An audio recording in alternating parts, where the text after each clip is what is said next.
हर हर महादेव, जय भोलेनाथ। दोस्तों, श्री शिवाय नमस्तुभ्यम।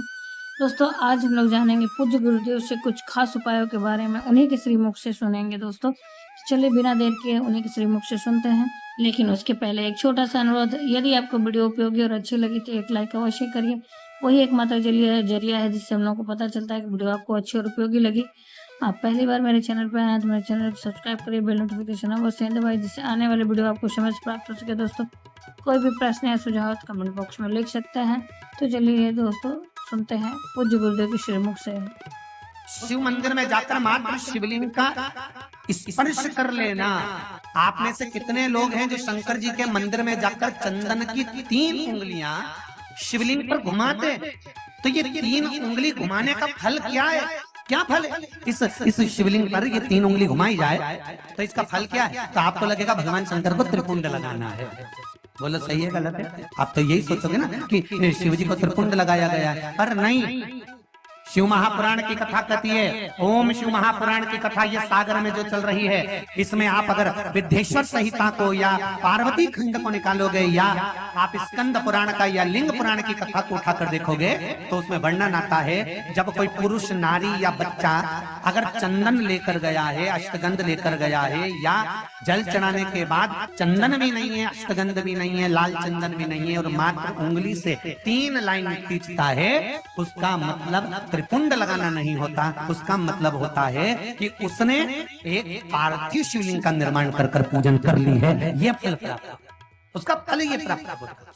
अब आप तो अभी तक सोचते थे कि हमने तो चंदन लगा के आए, हम तो भगवान को चंदन की लाइन खींची, हम भगवान को त्रिपुंड बनाकर आए। त्रिपुंड नहीं, भगवान शंकर को आपने त्रिपुंड लगाया वो अपनी जगह पर है, पर भगवान शंकर को जो आपने 3 लाइन खींची है, हाथ का जो स्पर्श कर घुमाया है, इससे पार्थिव शिवलिंग के निर्माण का फल प्राप्त हो जाता है। विशेष आज आपके मन में कोई मनोरथ बड़ा है, कोई कामना बड़ी है, और बाबा से आपने विनती करी कि मेरा ये कार्य अटक रहा है, आप पूरा करोगे, मुझे विश्वास है। 108 चावल के दाने चढ़ाना है। आपने चंदन लगाया, हाथ की हथेली पर 108 चावल के दाने जो घर से गिनकर लेकर गए हो, उसको हथेली में रखा। एक एक चावल का दाना नहीं चढ़ाया, हथेली में रखकर जो विशेष कामना, जैसे किसी कर्मकांडी ब्राह्मण से पूछा जाए, पूजन होने के बाद में विशेष अर्घ दिया जाता है। विशेष अर्घ की महत्वता जैसे है, उसी तरह अक्षत की महत्व। 108 अक्षत के दाने हाथ में हो, और आपकी कामना कर जिस कार्य के लिए आपने बाबा को आज स्पर्श किया है, हाथ में लेकर जहां आपने चंदन लगाया है, उसी जगह पर हथेली से बाबा को चंदन वाले स्थान पर उस 108 चावल के दाने को रख देना चाहिए, छोड़ देना चाहिए या लगा देना चाहिए। विशेष अर्घ का महत्व किसी कर्मकांडी ब्राह्मण से अवश्य पूछना कि उसका फल क्या है। विशेष अक्षत का महत्व शिव महापुराण की कथा कर। आपका समर्पण, आप जो देवाधिदेव महादेव को समर्पण कर रहे हो, भगवान शंकर की आराधना कर रहे हो, भगवान शिव की स्तुति कर रहे हो, भगवान शंकर के स्मरण में लगे हुए हो, उसका एक महत्व, उसका एक सुख शिव पुराण कर रही है। 108 चावल के दाने लेकर, तो यहाँ मात्र स्पर्श की मूलता कर रही है। ध्यान रखिएगा। तो जो पत्र लिखे हैं, और पत्र में उन्होंने लिखा कि हमारे यहाँ हमने ऐसा सुना है कि शिवलिंग, गर्भवती नारी शिवलिंग का स्पर्श या शिवलिंग की पूजन नहीं कर सकती, तो उसको कृष्णेश्वर महादेव, 12 ज्योतिर्लिंग में से एक ज्योतिर्लिंग है कृष्णेश्वर महादेव। कृष्णेश्वर महादेव की पूर्ण कथा का स्मरण कराइएगा कि स्वयं सुधर्म नाम का ब्राह्मण अपनी पत्नी से कह रहे हैं कि अगर अब आपसे बालू का शिवलिंग नहीं बनता, मिट्टी का शिवलिंग नहीं बनता, तो एक काम करिए, अब आप बालू के शिवलिंग की जगह, मिट्टी के शिवलिंग की जगह, पार्थिव शिवलिंग की जगह एक काम करना कि आप किसी मंदिर में जाकर शिवलिंग का मात्र स्पर्श कर लेना, भी केवल स्पर्श कर लेना पार्थिव शिवलिंग के निर्माण का फल है। केवल स्पर्श। आप लोग जाते हैं शिव मंदिर, तो शिव मंदिर जाते हैं तो शिवलिंग का स्पर्श करते हैं, जम के तो बोलो जरा, करते हो सब लोग? तो शिवलिंग का मात्र स्पर्श, केवल छूना नहीं है। स्पर्श का मतलब होता है शंकर भगवान को आप चंदन ले गए हो कि नहीं ले गए हो, अष्टगंध ले गए हो कि नहीं ले गए हो, पर ये तो मुझे विश्वास है कि एक लोटा जल लेकर जरूर जाते हो। जल चढ़ाने के बाद भी अगर आप 3 उंगलियां शिवलिंग पर अगर मात्र घुमा देते हो तो समझ लो कि आप प्रतिदिन पार्थिव शिवलिंग का निर्माण कर रहे हो और शिवलिंग की पूजन कर रहे हो। प्रतिदिन आप शिवलिंग का स्पर्श मात्र घुमाने पर ही पार्थिव शिवलिंग का निर्माण कर रहे हो। जिसके मन में संशय है कि शिव जी का गर्भवती नारी पूजन न करे, और ऐसा जिसने बताया है ना, तो उसको जरूर एक बार पकड़ के लेकर आना और बताना कि भाई कौन सी पुराण में किस जगह लिखा है कि ये शिवलिंग का यहाँ पर दर्शन नहीं करना चाहिए, उसका वर्णन होना चाहिए। अगर शिव महापुराण की कथा में से कोई भी चीज चढ़ाने की बात करते हैं, जैसे काली मिर्ची चढ़ाने का बोला, तो उसका भी प्रमाण शिव महापुराण में है। आप छाट सकते हो, निकाल सकते हो, देख सकते हो। गेहूं के दाने का प्रमाण शिव महापुराण में है। अरहर की दाल का प्रमाण शिव महापुराण में है।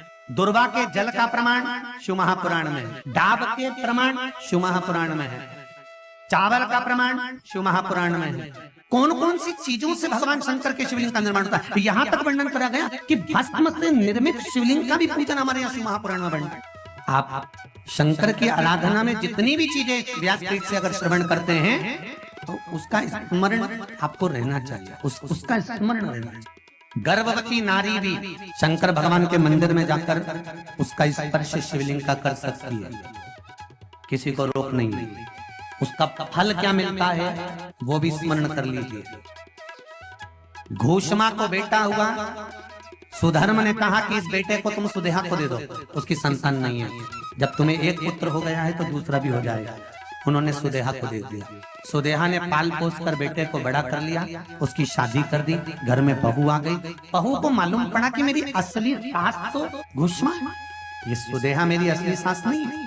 क्रोध आ गया, उसने सास को पूछना बंद कर दिया सुदेहा को। गुस्से में आ गई सास। सुदेहा ने मन में सोचा कि बेटा ही नहीं रहेगा तो बहू किस काम की रहेगी। बहू गई थी मायके। सुदेहा ने अपने बेटे के टुकड़े टुकड़े कर कर कपड़े में बांध कर तालाब में फेंक दी। अब देखिए, गर्भवती नारी अगर शंकर का स्मरण करती है, पूजन करती है, तो उसके बालक पर कितना फल मिलता है, ये शिव महापुराण की कथा कहती है। तो जिसने आपको कहा कि गर्भवती नारी को शिव जी का स्पर्श नहीं करना चाहिए, उसको ये पूरी कथा सुनाओ घृष्णेश्वर महादेव। बेटे के टुकड़े कर कपड़े में बांध कर तालाब में फेंक दिया।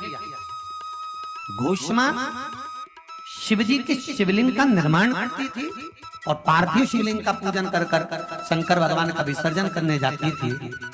आज घोषमा के मन में आ गया, मेरे बाबा शंभु, हे भोलेनाथ, त्रिकालदर्शी, कैलाशी, अविनाशी प्रभु, बेटे को बहुत दिनों से नहीं देखा। जिस बेटे को गर्भ में रखा था और आपकी पूजन करी थी, मेरा बेटा वो नजर नहीं आ रहा। शंकर भगवान ने एक हफ्ते पहले मरे हुए घोषमा के बेटा जो टुकड़ा टुकड़ा हो गया था, उस बेटे को जीवित तालाब से बाहर निकाल दिया। ये गर्भस्थ नारी की शिव आराधना का फल। दोस्तों, उम्मीद करते हैं वीडियो आपको अच्छी लगी होगी। अच्छी और उपयोगी लगी तो एक छोटा सा लाइक अवश्य करिए। आप पहली बार मेरे चैनल पर आए तो मेरे चैनल को सब्सक्राइब करिए। बेल नोटिफिकेशन अवश्य ही दबाइए, जिससे आने वाले वीडियो आपको समय से प्राप्त हो सके। दोस्तों, कोई भी प्रश्न या सुझाव हो तो कमेंट बॉक्स में लिख सकते हैं। फिर मिलते हैं एक नई जानकारी के साथ नए वीडियो में। तब तक के लिए हर हर महादेव, जय भोलेनाथ। दोस्तों, श्री शिवाय नमस्तुभ्यम। धन्यवाद दोस्तों।